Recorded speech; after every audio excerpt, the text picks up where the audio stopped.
it doesn't really make sense why Vitamix containers get so dirty. I thought it was hard water, which is surely part of it, but also greens and fruit leave stuff behind.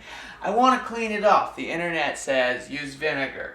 Put vinegar in here, run it, let it get hot, let it sit, and it'll clean it off. But of course, there's stronger chemicals than vinegar. Should we put them in our blender? I don't know. But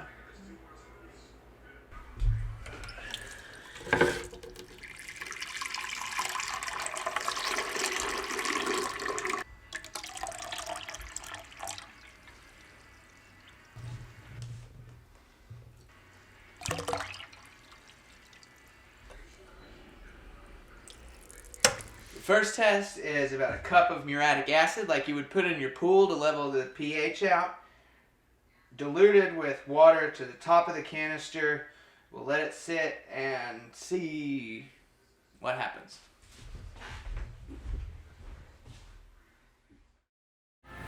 Muriatic acid's probably not that good of an idea. I don't know if I trust vinegar to get the job done. So we're also going to get some CLR. Fun fact, you gotta be 18 to buy acids now. What the world are kids getting into? I mean, I was one of those kids. But that's part of being young, man. You gotta blow some shit up, make a few mistakes, or you ain't living. You know what I mean?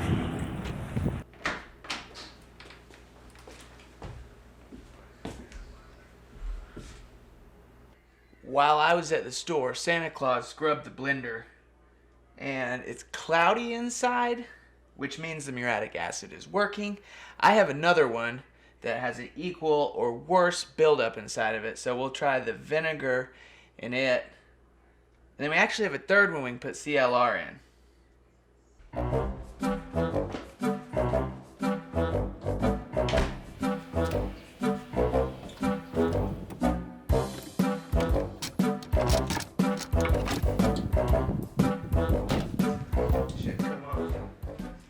You let it sit here all night. Number 2.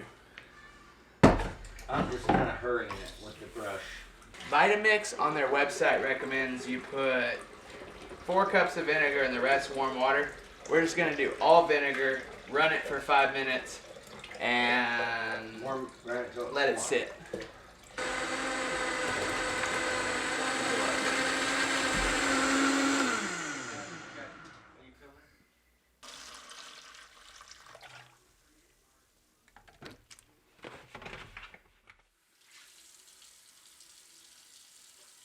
Dad's scrub job on the muriatic acid and water, well, it looks pretty good.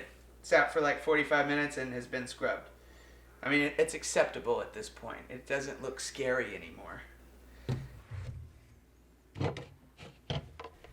These Vitamixes get some serious use. Like, they're nasty, which is a normal thing because they get used once, sometimes twice, or 5 times a day for years on end. That's thousands of uses.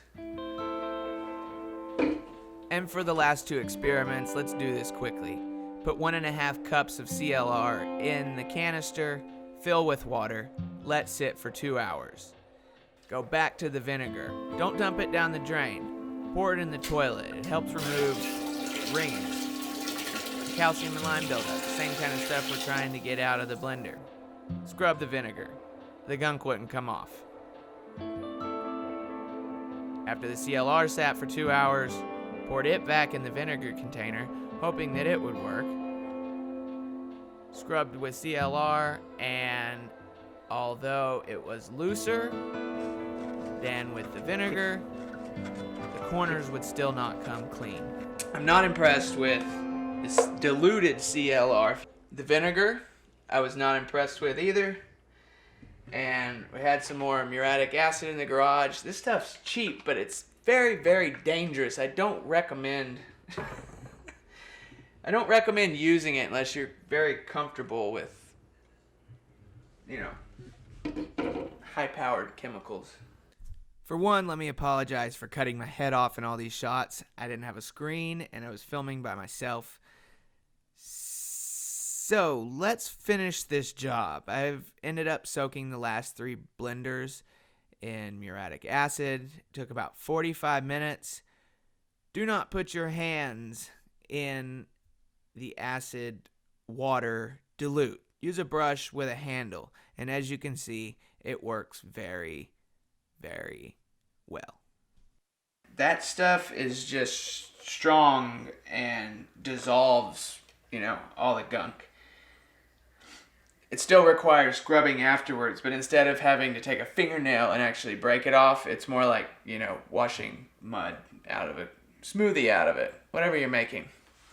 I'm going to finish cleaning the last one, finish cleaning this one. That's close to the end. I'll show you all the final product in a minute, and I got a little more scrubbing to do. No.